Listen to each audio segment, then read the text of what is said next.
Terus makrifat. Imam Junaid punya definisi yang berbeda tentang makrifat. Selama ini kan kita mendefinisikan makrifat itu kondisi jiwa yang tahu segalanya karena anugerah dari Allah. Makrifat itu adalah kondisi jiwa yang sadar akan ketidaktahuannya setelah dia mendapat anugerah pengetahuan dari Allah. Jadi kan kita ini kan pengetahuannya palsu semua, duniawi semua, maya semua. Kemudian kita membersihkan diri, melakukan riyadhah, mujahadah, kemudian Allah melimpahkan ilmunya yang sejati dalam diri kita. Begitu Allah melimpahkan ilmunya yang sejati dalam diri kita, kita baru sadar selama ini betapa bodohnya kita. Itulah makrifat.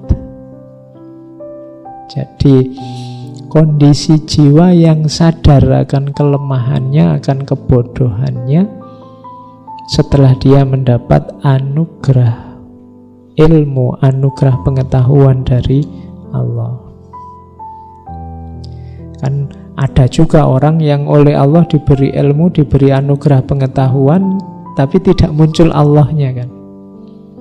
Muncul egonya, muncul kesombongannya, muncul, berarti jiwanya belum jiwa yang makrifat. Kamu belajar terus paham, merasa wah pinter aku sekarang, masih ada akunya. Wah ngerti aku sekarang, masih aku. Jadi masih tidak memunculkan Allah. Nah itu berarti kalian belum makrifat. Kalau sudah makrifat, itu dapat pengetahuan, justru yang muncul Allah dan kesadaran betapa lemahnya kita. Betapa kita ini tidak tahu apa-apa. Pengetahuan kita kan selalu pengetahuan yang terbatas, lokal, sejauh yang kita pahami, sejauh yang kita jangkau. Sementara pengetahuan dari Allah itu luas, tidak terbatas ruang, tidak terbatas waktu. Ketika Nabi Khidir membunuh seorang anak kecil, itu kan dengan pengetahuannya Nabi Musa yang terbatas dalam ruang dan waktu saat itu kejahatan. Tapi Nabi Khidir yang dapat ilham langsung, dapat wahyu langsung dari Allah, pengetahuannya meluas dari segi ruang dan waktu. Maka dia bisa melihat di masa depan anak ini adalah sumber bencana bagi orang tuanya, bagi lingkungannya. Maka dibunuh dia sekarang itu keuntungan untuk yang akan datang. Nah, ini pengetahuan semacam ini tidak bisa kalau hanya mengandalkan kita manusia. Butuh Allah. Kesadaran semacam ini, kesadaran makrifat. Kalau hanya pakai Nabi Musa saja, yang ngertinya sekarang, di sini, saat itu, dalam situasi itu, maka membunuh anak kecil kejahatan. Tapi semakin luas ilmu kita, semakin menjangkau segalanya dari sisi ruang dan waktu, ternyata membunuh itu dimaknai sebagai kebaikan. Merusak kapal juga ternyata kebaikan ketika tahu di depan nanti kapal ini akan terancam dirusak dan dirampas oleh orang lain, maka dirusak kecil dulu biar yang mau merampas tidak tertarik. Itu kan pengetahuannya melampaui ruang, melampaui waktu saat itu. Sementara kita manusia, pengetahuan kita tidak bisa keluar dari ruang dan waktu saat ini. Oke, itu makrifat namanya dalam pandangan Imam Junaid. Nah, ada lagi sahu. Ya, kalau ini level yang berat sebenarnya bagi seorang sufi. Tadi kan level riyadhah semua, makrifat, musyahadah, macam-macam, fana, baqo. Setelah kesadaran Allah ini beres, biasanya memang orang kembali lagi pada kesadaran sebelumnya. Namanya sahu, kembalinya seorang sufi pada kesadarannya yang awal setelah sebelumnya mengalami fana. inilah saatnya untuk hidup yang sebenarnya dengan kebersihan hati hasil fana tadi di tengah masyarakat. Mungkin saatnya dakwah, saatnya menulis, saatnya mengajar, saatnya memberdayakan orang lain. Itu level sahu. Allah mengembalikan sufi kepada keadaannya semula agar dia dapat menjelaskan bukti-bukti dari rahmat Tuhan kepadanya. Inilah saatnya cahayanya ditampakkan pada orang lain. Makanya ada sufi-sufi di sekitar kita yang oleh Allah dibawa ke level ini. Biar kita mengenali keberadaannya, kita bisa terpancar oleh cahayanya, kemudian kita tertarik untuk mengikuti beliau. Cuma ini berat bagi sufi. Sufi itu lebih enak, tidak ada yang kenal.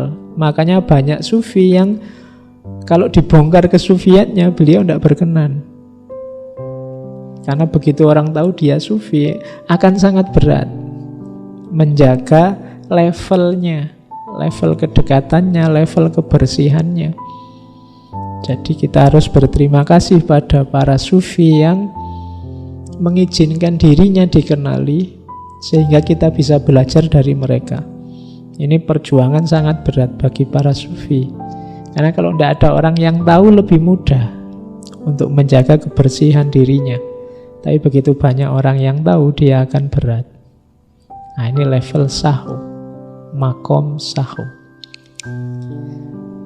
Oke, itu ajaran-ajarannya. Jadi kita bisa menggunakan tadi yang di depan untuk alat kita muhasabah.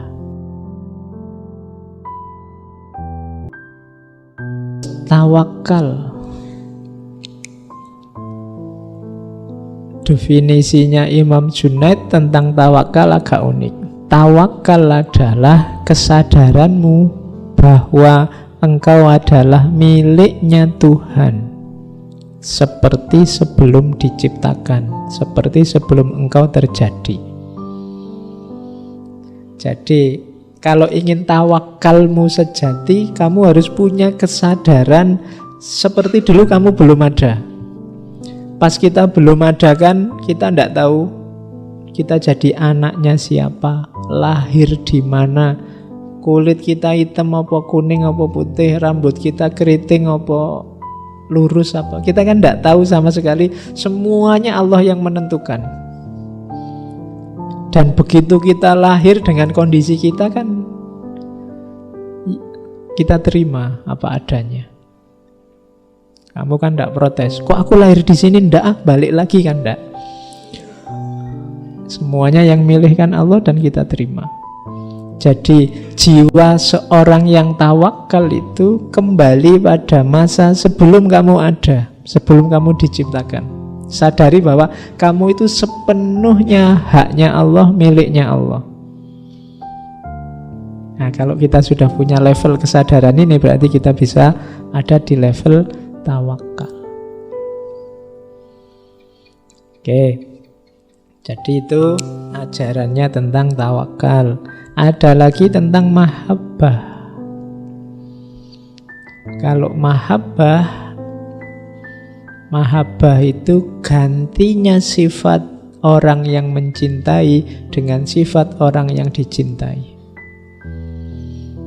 Jadi orang jatuh cinta itu adalah orang yang merelakan dirinya lenyap dan menghidupkan yang dia cintai.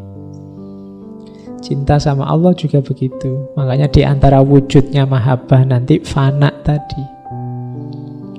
Kalau masih belum rela, masih ada ego, masih ingin menang sendiri, ingin mewujudkan keinginannya sendiri, sebenarnya level cintanya belum tinggi. Level cinta yang paling tinggi itu ketika lenyapnya diri kita, sifat-sifat kita, ganti dengan hadirnya yang kita cintai dengan sifat-sifatnya. Makanya sufi itu kalau sudah makomnya tinggi sering disebut mencapai takholak bi ahlakillah, berakhlak dengan akhlaknya Allah. Karakternya sudah karakter Allah, bukan lagi karakter manusia, karena yang karakter manusia sudah disingkirkan, kalah oleh kecintaan pada Allah. Nah, ini mahabbah.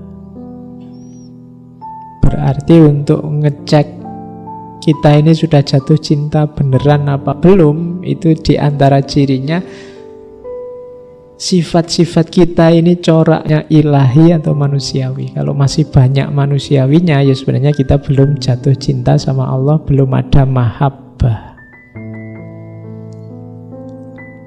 Terus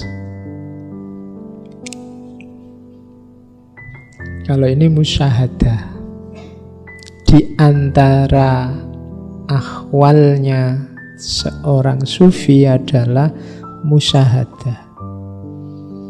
Musyahadah itu beda dengan melihat. Musyahadah itu menyaksikan tanpa keraguan. Kalau melihat itu kan biasanya ada jarak. Melihat itu kan saya melihat kalian, aku di sini, kalian di sana. Musyahadah itu adanya di dalam hati, menyaksikan. Aku yakin, aku tahu, pakai hati, tidak ke sana, karena adanya di sini. Jadi musyahadah itu kondisi jiwa seorang sufi yang menyaksikan kehadiran Allah dalam dirinya. Itu musyahadah. Jadi mungkin mata melihat keluar, tapi begitu mata melihat keluar, justru yang muncul di sini adalah Allah. Itu jiwa yang musyahadah. Melihat fenomena yang indah, misalnya kamu ke pantai, pantainya indah sekali ya. Yang muncul di kepalamu bukan pantainya, yang muncul di hatimu bukan pantainya, tapi subhanallah, Allah luar biasa dengan kekuasaannya. Lahirlah pantai yang seindah ini. Yang lahir Allah. Jadi itu jiwa yang musyahadah, selalu menyaksikan Allah dalam dirinya, apapun yang dilihat. Itu musyahadah. Ada orang cantik lewat, ya subhanallah. Subhanallah bukan nafsu loh ya, tapi asli ini musyahadah. Jadi hadirnya Allah dalam dirimu melihat apapun. Jadi jiwa yang terus menerus menegaskan kehadiran Allah dalam dirinya, itu musyahadah. Jadi orang yang musyahadah itu dari mulutnya, di antara cirinya itu ya keluarnya pasti namanya Allah. Meskipun yang dilihat dunia, yang dilihat alam semesta, mungkin lihat wajahmu, tapi yo keluarnya astagfirullah, Allahu Akbar, subhanallah, masya Allah. Itu spontan. Kenapa? Dirinya selalu musyahadah. Jadi salah satu akhwal. Akhwal itu berarti level hasil anugerah dari Allah, hasil daya upayamu. Allah memberikan kondisi jiwa yang sudah musyahadah. Jadi kamu mengalami apapun, melihat apapun, mendengar apapun, melakukan apapun, yang dalam dirimu muncul itu selalu Allah, tidak ada yang lain. Apapun selalu kamu sambungkan dengan Allah. Itulah kondisi jiwa yang musyahadah.